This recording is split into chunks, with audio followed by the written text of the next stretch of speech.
역대상 11장 26절부터 47절까지 말씀입니다. 다윗의 30인의 용사에 대해서 기록하고 있습니다. 이게 쭉 이렇게 기록이 돼 있기 때문에 뭐 특별히 단락을 나눠서 설교하기는 그렇고 그냥 쭉 그리고 이게 이제 이 사람들에 대해서 다 알 수가 없어요. 알려진 것들만 설교를 하겠습니다. 자, 26절. 또 군사 중에 큰 용사는 요압의 아우 아사엘과 베들레헴 사람 도도의 아들 엘하난과, 그래서 여기서 이제 주목해 볼 사람은 아사엘이죠. 요압과 아비새의 친동생입니다. 그러니까 다윗에게는 조카가 되는 것이죠. 아사엘은 달리기가 빨랐어요. 그래서 들러로 갔다 이런 평가를 받았습니다. 그래서 이 아사엘에게 발이 빠르고 용사였는데 이제 이스보셋 사울 왕의 아들이 사울이 죽고 이제 이스보셋이 왕이 되었죠. 그때 군대 장관이 이제 아브넬인데 아브넬 군대랑 다윗의 군대가 싸우게 되죠. 그때 이제 이 아사엘이 그 이제 다윗의 장군은 이제 요압이니까 요압과 이제 아브넬 군대가 싸우는데 그때 이제 요압 군대가 승리를 잡아요. 승기를 잡아. 그러니까 이제 아브넬이 도망을 가는데 그때 이 아사엘이 쫓아가죠. 그런데 이 능력은 아브넬이 훨씬 크죠. 발은 아사엘이 빨라도. 그래서 그 쫓아가다가 그 창에 찔려가지고 아브넬의 창에 찔려서 전사하게 됩니다. 이것 때문에 이제 요압과 아비새가 앙심을 품고 아브넬을 나중에 죽이게 되죠. 그런 일이 있었습니다. 그다음에 이제 27절 하롤 사람 사뭇과 블론 사람 헬레스와, 다른 사람은 잘 모르고 이제 사뭇은 좀 기록이 나와 있는데 이 다윗 군대에서 5월에 복무하는 5월 장관입니다. 그리고 24,000명의 군사를 거느리고 있었습니다. 그러니까 한 장관마다 24,000명의 군사를 거느리고 있었어요. 그다음에 28절 드고아 사람 이게스의 아들 이라와 아나도 사람 아비에셀과, 그래서 이라는 이 다윗 군대에서 6월 장관, 6월에 복무하는 장관입니다. 똑같이 24,000명의 군사를 거느렸습니다. 그다음에 이제 아비에셀은 9월에 복무하는 장관이에요. 그리고 24,000명의 군사를 거느리고 있습니다. 그다음에 이제 후사 29절 후사 사람 십부게와 아호와 사람 일레와, 그래서 십부게는 8월 장관입니다. 그다음에 이제 30절 느도바 사람 마하레와 느도바 사람 바나의 아들 헬렉과, 그래서 마하레는 10월 장관이고 또 24,000명의 군사가 있습니다. 그다음에 이제 31절 베냐민 자손에 속한 기브아 사람 리베의 아들 이데와 비라돈 사람 분하야와, 그래서 분하야는 이제 동명이인이 있죠. 여호야다 대제사장의 아들 분하야가 아니라 그냥 다른 사람이에요. 비라돈 사람 분하야인데 다윗 군대에서 11월 장관입니다. 그다음에 이제 32절 가스 시내가에 사는 후레와 아르바 사람 아비엘과 바룸 사람 아스마액과 사알본 사람 엘리아바와 기손 사람 하셈의 아들들과 하랄 사람 사게 아들 요나단과 하랄 사람 사갈의 아들 아이암과 우리 아들 엘리벨과 무게라 사람 헤벨과 블론 사람 아이야와 갈멜 사람 헤스로와 에스베의 아들 나아레와 나단의 아우 요엘과 하그리 아들 미팔과 암몬 사람 셀렉과 스루의 아들 요압의 무기 잡은 자 베롯 사람 나아레와, 이렇게 돼 있어요. 39절까지 읽었는데 셀렉은 그 암몬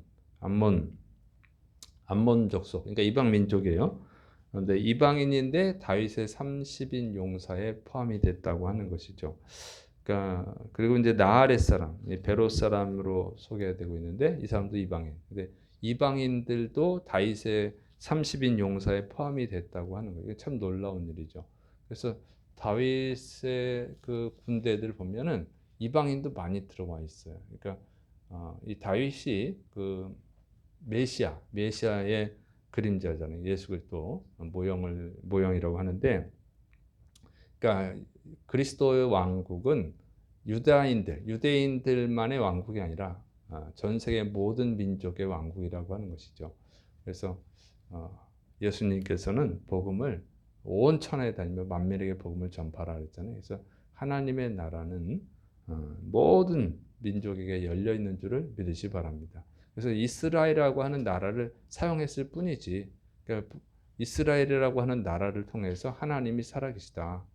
하나님이 창조주다. 그걸 가르쳐 주느라고 이스라엘 민족을 선택했을 뿐이에요. 그래서 이 예수님의 왕국을 상징하는 이 다윗 왕국에서 이렇게 용사들을 이방인들까지 포함했다고 하는 것은 굉장히 상징성 있는 사건이고 계시적 사건이죠.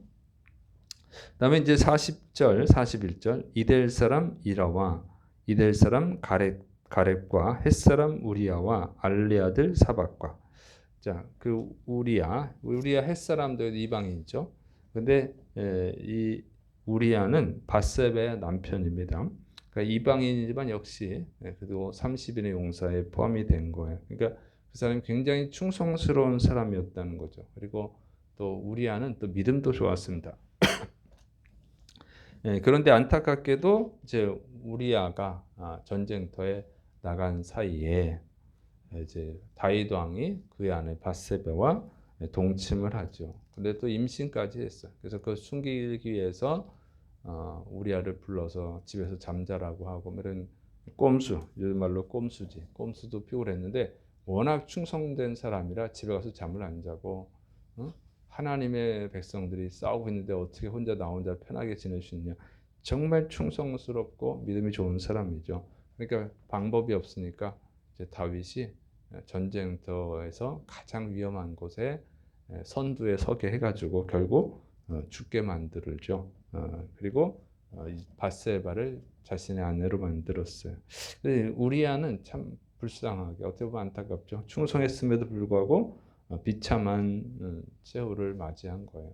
그런데 이 30인의 용사에 기록이 됐다는 거예요. 그리고 하나님께서 그 일로 인해서 다윗을 심판을 하시죠. 그래서 그런 것을 보면 하나님은 그 우리아의 그 충성, 우리아의 믿음을 받으셨다고 하는 거죠. 그래서 이런 것을 보면은 이 세상에서 정말 하나님께 충성하고 믿음이 좋음에도 불구하고 이 세상에서는 참 불행하게 삶을 살아가는 자도 있다고 하는 거예요. 그리스도인이라 할지라도 정말 하나님을 잘 믿는다고 해서 다 이 세상에서 축복을 받는 게 아니고 정말 억울하게 고통당하고 고난당하다가 죽는 그런 참 육신의 눈으로 인간의 눈으로 볼 때는 참 비참하게 죽을 수도 있어요.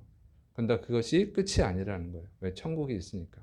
여러분 정말 기독교인들은요 정말 이름도 없이 빛도 없이 살아가는 사람이 많이 있습니다. 이 1년에 8,000명에서 9,000명 정도가 순교를 해요. 전 세계적으로. 거의 이슬람 지역입니다. 이슬람 지역, 그 다음에 불교 지역, 힌두교 지역에서도 그러는데 거의 이슬람 지역이 많죠. 정말 순교할 정도면 얼마나 믿음이 좋은 거예요. 그러나 그게 불행하게 끝나는 거예요. 육신의 눈으로 볼 땐 그래요. 그렇다고 해서 그러니까 육신의 눈으로 볼 때 불행하다고 해서 그 사람의 믿음이 없거나 그 사람이 복받지 못한 사람이 아니라고 하는 거예요. 왜냐하면 천국이 있기 때문에. 기독교는 천국에다가 초점을 맞추는 거죠. 그래서 예수님이 오셔서 제일 먼저 선포하신 말씀이 회개하라 천국이 가까이 왔느니라. 이렇게 말씀하죠. 그래서 부자와 거지 나사로의 비유에서도 보면 거지 나사로는 정말 병들고 가난하고 인간 이하의 취급을 받다가 죽었잖아요. 근데 그 사람이 믿음이 없어서가 아니라 믿음이 있어서예요. 믿음이 있는데도 불구하고 그렇게 됐죠. 근데 그 불쌍한 사람이 아니라 천국에 가서 행복한 사람이라고 성경은 기록하고 있는 거예요. 그래서 우리가 정말 믿음대로 살아감에도 불구하고 그런 일도 당할 수 있다고 하는 것이죠. 그리고 정말 어렵고 힘들게 고난을 당해도 이 세상에서 빛도 없을 수 있어요. 근데 예수님의 삶이 그랬거든요. 예수님 자신이 육신의 눈으로 볼 때는 인간의 눈으로 볼 때는 가장 비참하게 죽은 거 아니에요. 그래서 예수님을 따르는 사람들의 믿음이 흔들려서 다 도망갔던 거죠. 그래서 그것이 끝은 아니다. 우리 눈으로 볼 때 이 육신적 삶이 전부가 아니라고 하는 것을 알아야 되고, 그래도 하나님은 기억을 했다는 거예요. 기억을 하고 이렇게 기록을 해주신다고 하는 것이죠. 그래서 무엇보다도 이 하나님께 소망을 두고 살아가야 될 줄을 믿으시 바랍니다. 그다음에 이제 42절부터 47절 루벤 자손 시사의 아들 곧 루벤 자손의 우두머리 아디나와 그 추종자 30명과 마아가의 아들 하난과 미덴 사람 요사밧과 아스드라 사람 우시아와 아로엘 사람 호담의 아들 사마와 여이엘과 시므리의 아들 여디아엘과 그의 아우 디스 사람 요하와 마하이 사람 엘리엘과 엘라암의 아들 여리베와 요사위아와 모압 사람 이드마와 엘리엘과 오벳과 무소밧 사람 야하시엘이더라. 자, 이렇게 해서 이 30인의 용사를 다 기록을 했습니다. 그런데 이 30인의 용사라고 하지만 여기 기록되어 있는 사람은 48명입니다. 이제 그 이유에 대해서 신학자들은 전쟁터에서 전사해서 이제 사람들을 계속 보충하다 보니까 그렇게 됐을 것으로 봅니다. 그래서 말이 맞는 말 같아요. 자, 그래서 이 항상 목숨을 걸고 싸워야 되잖아요. 전쟁터에서 누군가 죽겠죠.